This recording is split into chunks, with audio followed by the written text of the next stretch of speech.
Di sini dulu nah. Oke sahabat, kembali bersama saya Bang Kikuts, ditemani dengan Bang Kemal.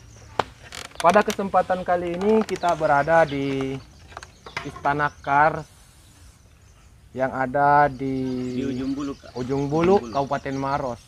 Jadi kalau kita berkunjung ke Sulawesi Selatan, kurang afdal rasanya kalau tidak berkunjung ke sini, tepatnya di Ujung Bulu Istana Kars.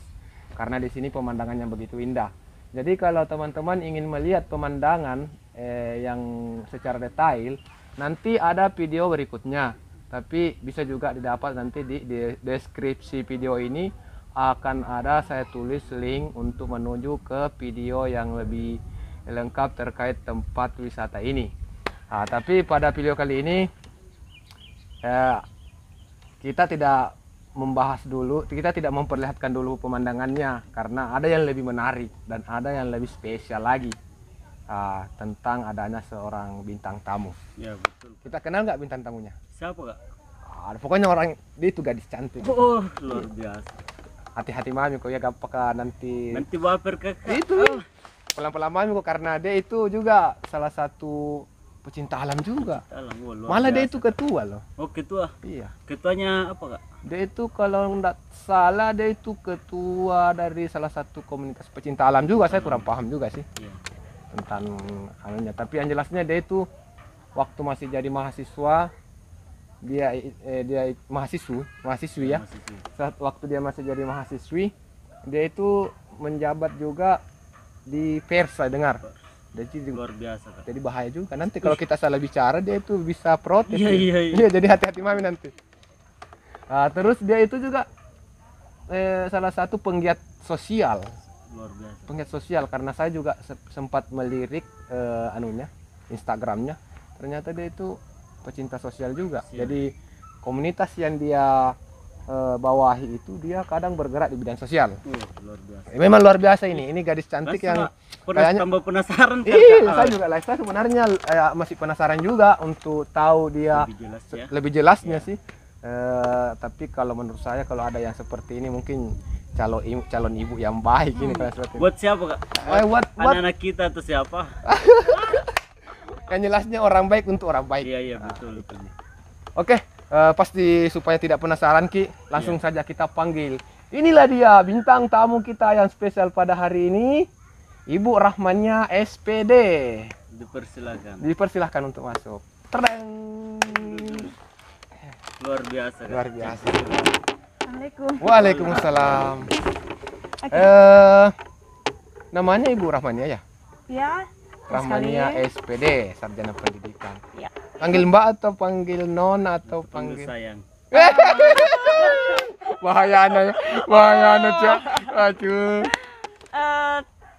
Terserah dari kenyamanannya saja, mau panggil Mbak, mau panggil kakak, ade atau apapun itu saya. Bagusnya panggil apa nih? Apa kira-kira, Kak? Kalau saya sih kakak saja, Kak. Iya. Panggil kakak. Masa? Apa tuh? Kita panggil sayang. Oke Pak, kita mungkin pada kesempatan ini kita kedatangan bintang tamu. Inilah bintang tamu spesial yang saya bicarakan. Untuk awal kita perkenalan dulu ya. Oke.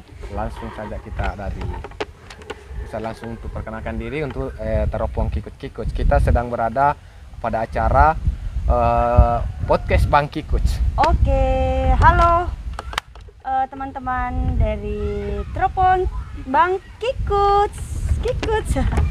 Oke, saya Rahmania. Teman-teman bisa panggil dengan panggilan Nia. Nia. Iya. Nia. Terus apa lagi nih? Karena yang sempat saya baca di profil yang dikirim sama teman-teman, itu bahwa kita ini seorang guru ya. Oh iya. Itu salah satu profesi saya yang saya geluti saat ini. Terus katanya juga pernah menjabat jadi ketua komunitas pecinta alam. Salah satu komunitas pecinta alam. Ya, salah satu komunitas pencinta alam di Kota Makassar. Di Kota Makassar. Khususnya. Terus ada juga saya lihat kita ada warung kopi yang kita lagi apalagi usahanya itu loh, warung kopi. Iya ada, itu usaha keluarga. Ya. Cuman memang ya bolehlah dikatakan tangan kanan, Tangan apalah kanan. semacamnya. Iya, Yang semacam- jelas itu usaha keluarga lah. Ah, itu Luar biasa. luar biasa tuh. Bukan Pak, bukan main itu mengelola hal yang secara begitu itu banyak itu butuh otak juga, butuh fisik, butuh tenaga. Tenaga. Iya. Jadi kita mungkin menuju ke dulu ke komunitas pecinta alam. Ya. Ini waktu zaman kuliah barangkali ya. Iya. Waktu zaman kuliah. Sebelum kuliah juga saya sudah bergelut di komunitas ini. Komunitas Kompat Sulsel Bar. Oh iya. Terbuka namanya. Oh sebelum kuliah. Iya, lanjut sebelum sampai kuliah saya sudah bergelut di situ. Ya.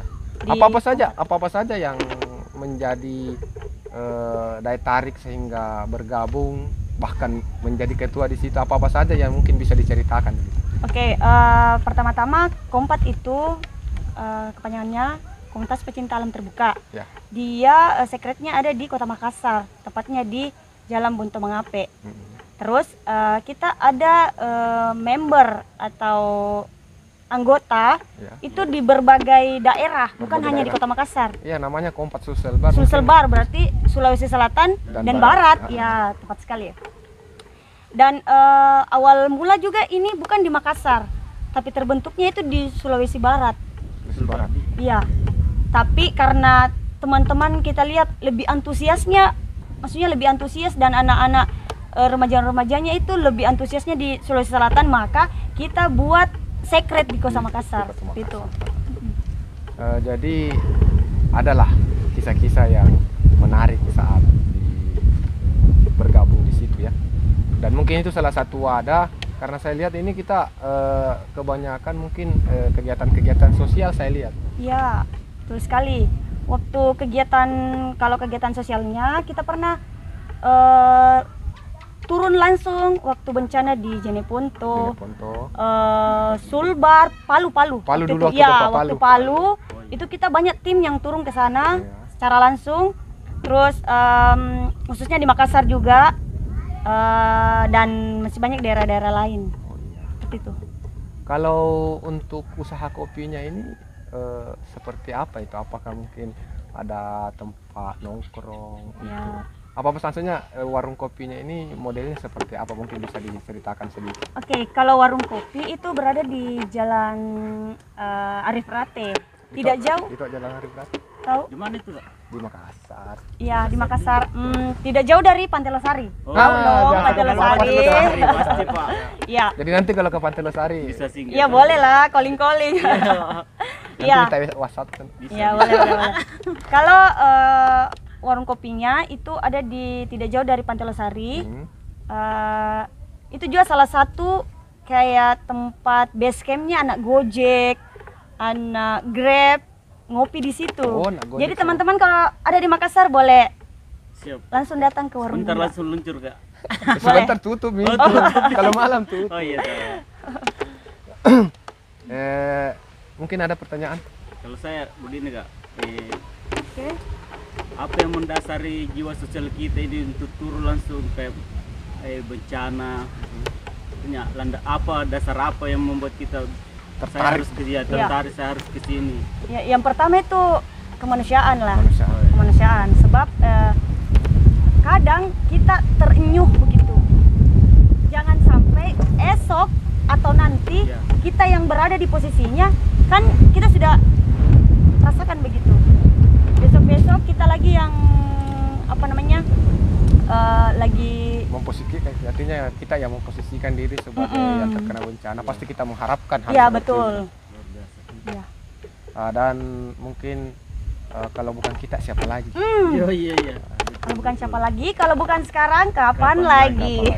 Ada lagi satu pertanyaan ini terkait tentang guru mengajar begitu. Oh iya, oke. Apa sih yang menjadi faktor penarik untuk mengambil profesi sebagai Sebagai guru? Oh. Soalnya kan sudah ada bisnis kopinya, Ya, ada perkopian, kopi. Perkopian. sudah ada toh. Jadi atau kan sudah pecinta alam, berarti mungkin bisa buat semacam bisnis kayak yang dilakukan abang ini, ada ini bisnisnya juga, sunrise.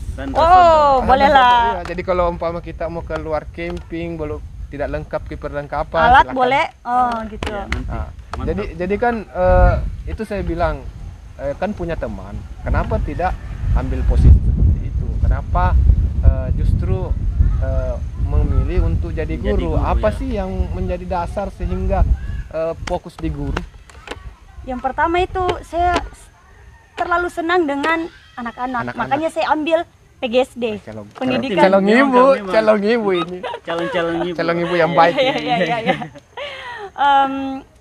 Makanya saya ambil pendidikan guru sekolah dasar. Ya. Itu hal pertama karena saya senang dengan anak-anak.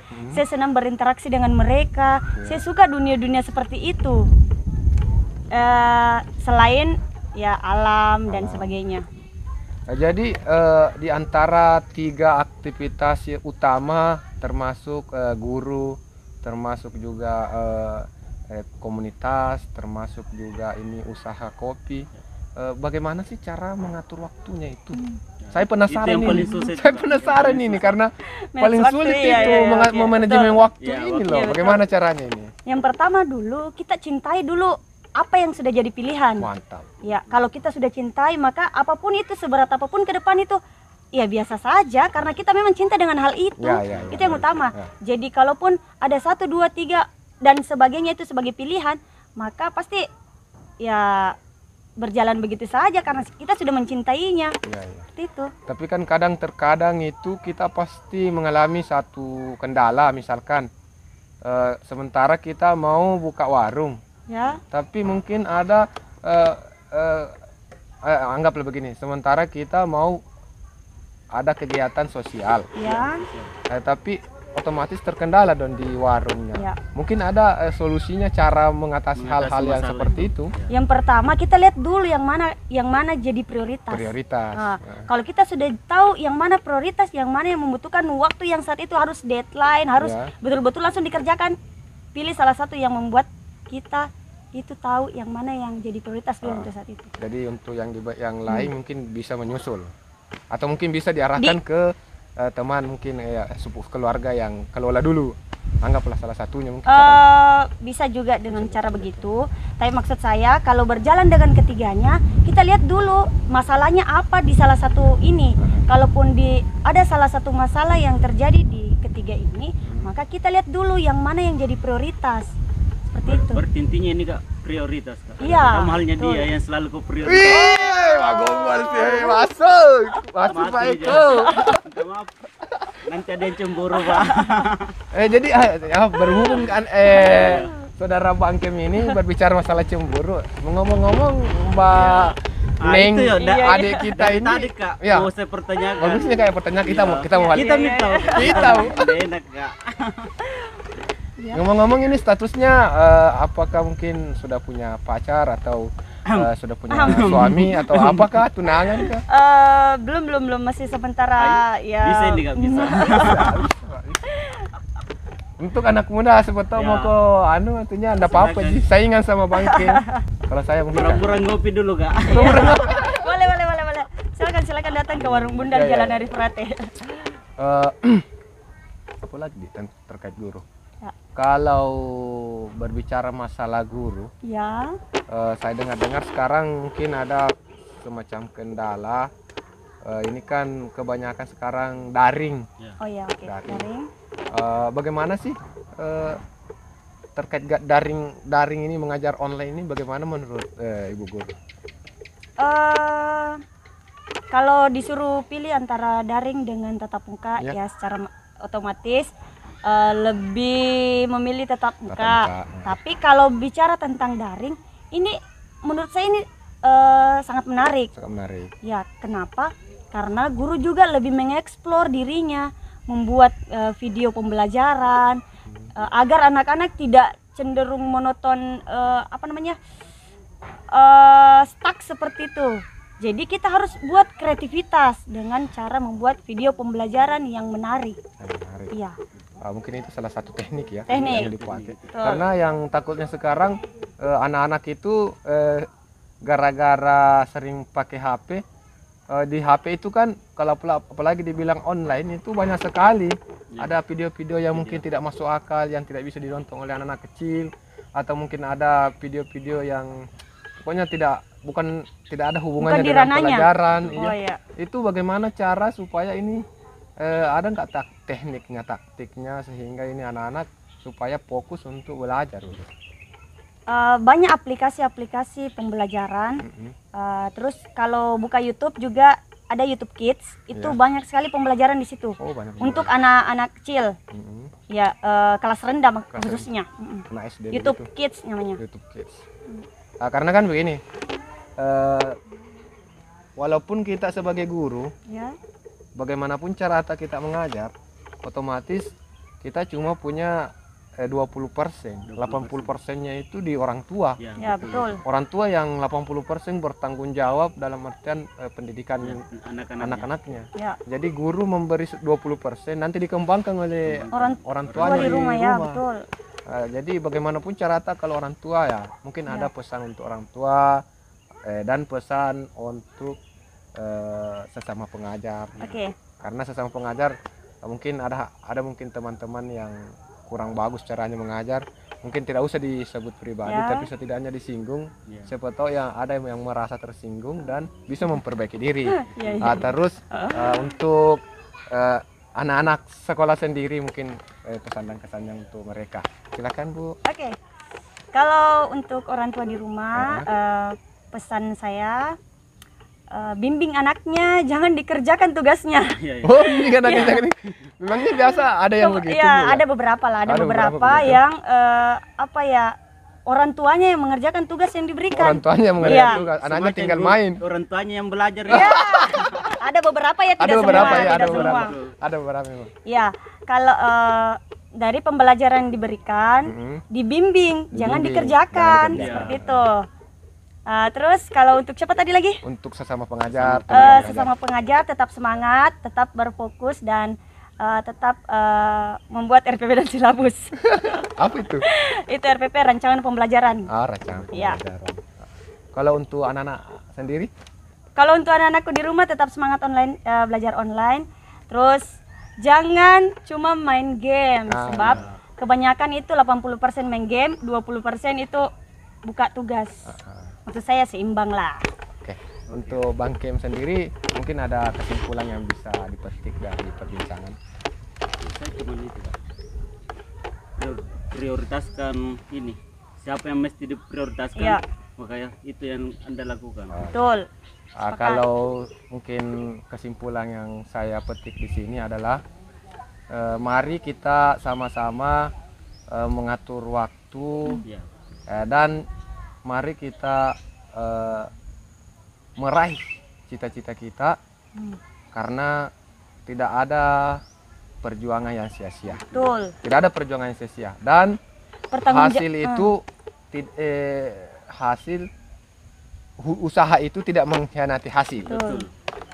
Terus itu juga apapun yang jadi pilihanmu itu pertanggungjawabkan. Dan ya betul, karena biasanya orang memilih ini tapi tidak tanggung jawabnya. Ya betul. Dan susah. Oke, untuk perbincangan kali ini terima kasih atas waktu dan kesempatannya. Langsung dari nih ya, langsung dari Sudiang ini ya. Makassar. Oh Makassar, Makassar bukan Sudiang? Bukan, dia planet. Masuk Sudiang dong. Oke, assalamualaikum warahmatullahi wabarakatuh. Jangan lupa like, comment, and subscribe channel Teropong. Kikut. Kikut. Dah.